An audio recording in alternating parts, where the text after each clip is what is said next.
Lots of names for it. Do you have one? If so, what do you call it? Hey everybody, Coach Brew here. Welcome to Windshield Wisdom. There really are lots of names for it. Do you have one? What do you call it? That's the question today. And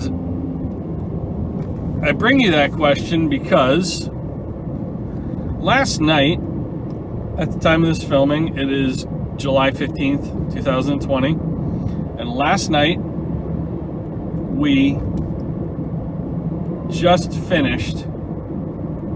Sorry, let me take that back. We just graduated from puppy kindergarten. That's right, our new puppy, Callie, who is half yellow lab, half golden retriever, and charming as can be. Went to obedience training for the last 6 weeks.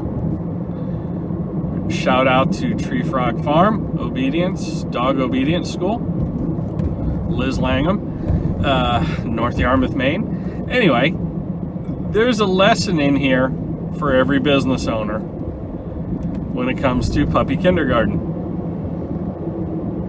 It's a 6-week course, and it is where you start. You get a new puppy. They go to puppy kindergarten. They don't go to a regular obedience course. They don't just get thrown into the mix with, quote, everyone else. They start in kindergarten.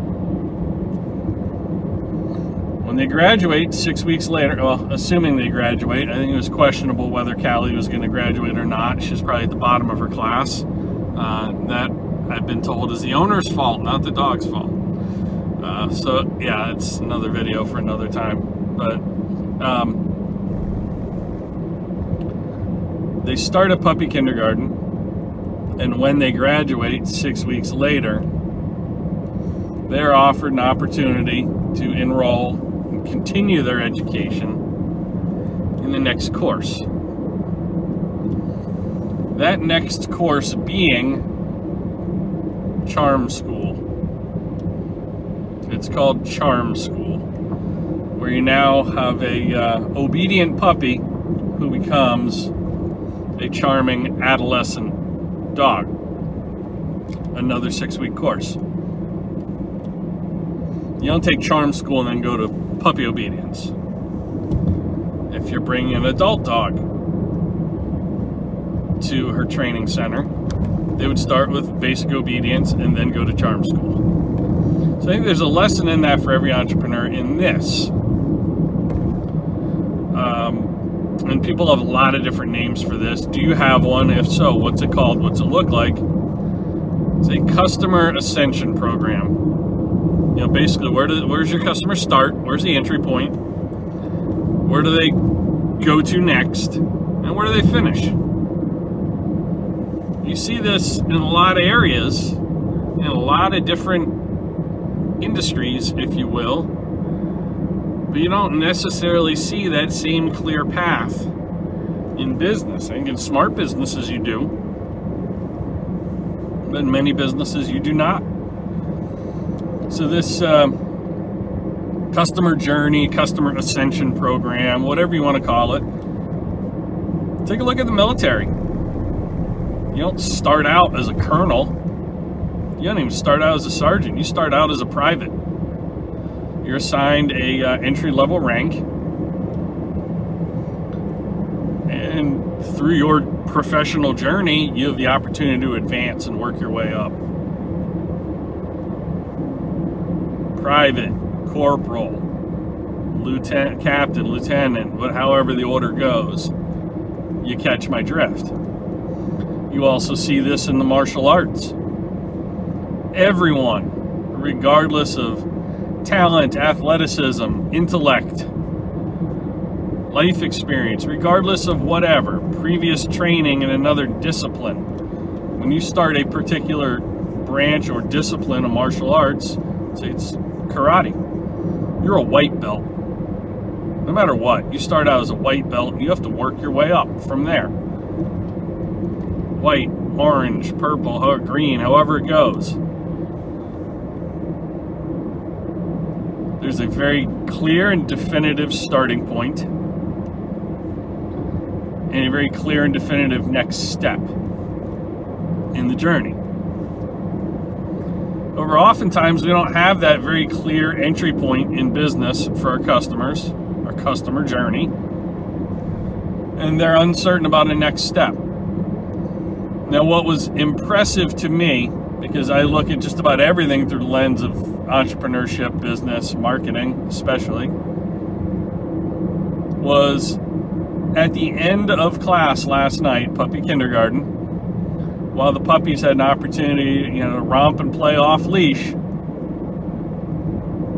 our trainer spoke to the, quote, humans of the group, thanked everyone for bringing their pup to puppy kindergarten, encouraged us and gave us some strategies to reinforce and continue to train on our own our puppies on these basic commands. She also then, and here's the marketing, so it's appreciation, next steps on your own, next steps with her.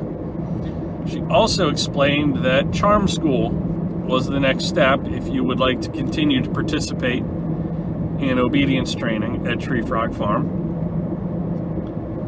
and informed us of the starting dates and what to expect and what your adolescent dog would learn, and what you would learn, really. So there's a clear starting point, a clear next step. Well, what's after Charm School, you might ask? There's something for everybody.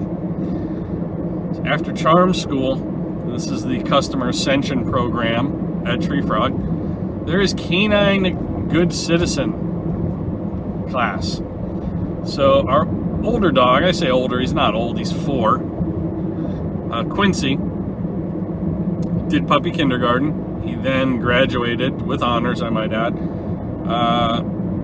and took Charm School, where he was a star student, and then took Canine Good Citizen class,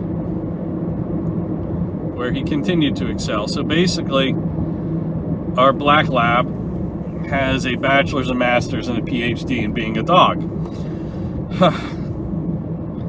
And I'm only half kidding. He's really well behaved, but the point being, there's a clear path. And after that, again, you want to look to how you can add value in your business to your customers. After that, if people are really into training their dog, they can take a whole series of agility training courses with an obstacle course and a timer, and use those commands to guide your dog through these agility competitions. And there's a whole competitive, I would call it industry, I don't know what to call it really. It's a hobby, I guess, for people, having their dogs compete in agility training, them competing in agility training. So very clear, definitive next steps. However, in business, we don't always see that. We see a customer enter, whether it's the front door, brick and mortar, or the front page of a website, and just go anywhere and take that web portal and decide themselves where they're going to start, what they will, quote, advance to on their own, when, and how. In some industries, I'm sure that's probably okay. But in many, that is not the way the business owner wants the customer experience to take place. Not in that time frame, not in that manner. So you need to be intentional about how you guide people through your customer journey. So the entry point to my website is basically, you come across my website either through referral, you hear about it on a video like this, on my YouTube channel, my podcast, any of my social media outlets, textbrew.com, my app, brewbrewbrew.com, whatever it is. Those are subtle plugs, yep. you go to my website, coachbrew.com, and you are encouraged with a pop-up to sign up for my newsletter, which is really the entry point into Planet Brew, so to speak, my universe, my orbit, where you will get semi-daily, not daily, but frequent messaging from me, whether it's email, an email promoting a particular podcast episode once about, anyway, professional development. And when you do so, and you're encouraged to sign up and begin the customer journey there by receiving a free gift. You will receive a 12-page special report, 12 ways to double your results, double your sales.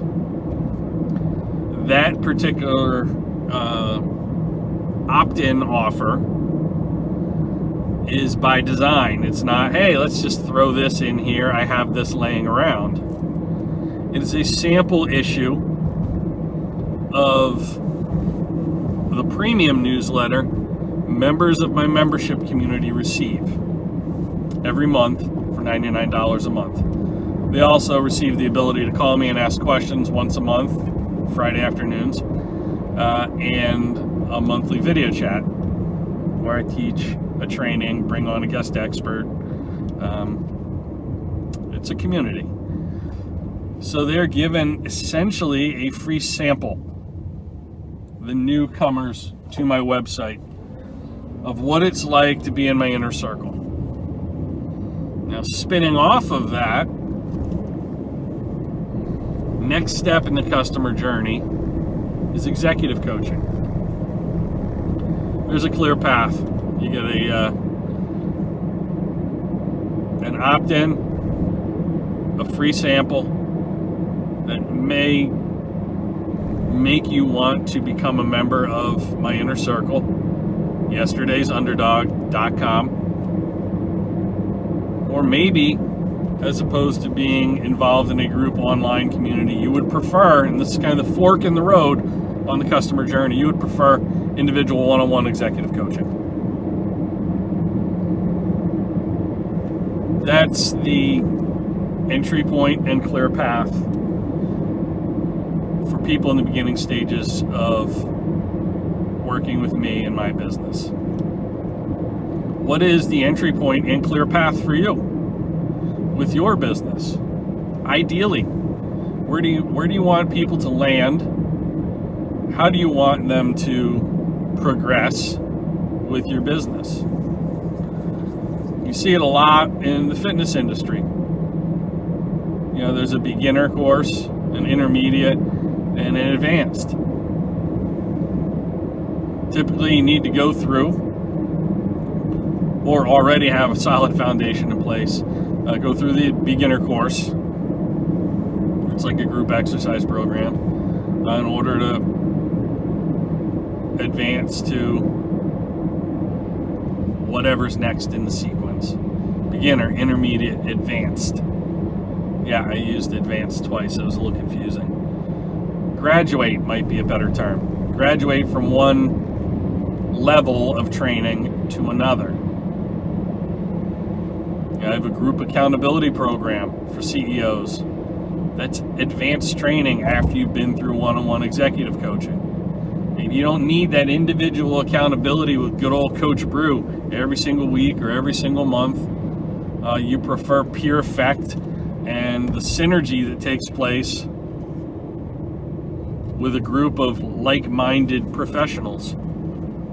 I guide that group on that journey. Those are next steps.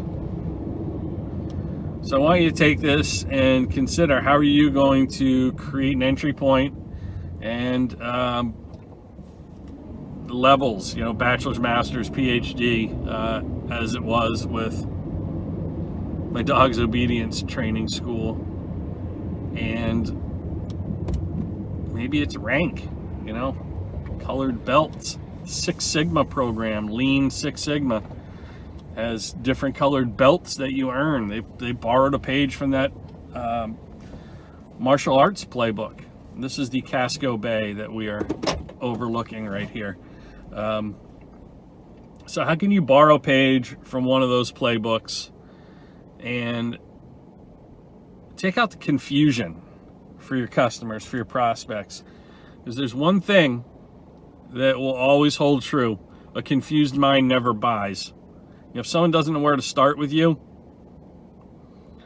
they're probably not going to reach out to you. They're going to leave your website. They're going to turn around and walk out of your store if they don't have a clear path, a clear journey. So you literally take a piece of paper or go to a whiteboard and grab a marker and map out the path, map out the journey you want people to go on with you in your business, with your brand. It's a pretty simple process that we tend to complicate unnecessarily. And confusion, not having that customer roadmap, is confusion. And confusion inherently complicates. So keep it simple. Create a customer roadmap. We will catch you on the next episode of Windshield Wisdom. And again, if you're interested in more insights like this and you want to start that customer journey with me, that client journey, head on over to CoachBrew.com. Sign up for my electronic newsletter. You will receive that special report, 12 ways to double your sales, double your results. And who knows the exciting places this might lead you. Thanks again for tuning in. We'll catch you in the next episode of Windshield Wisdom.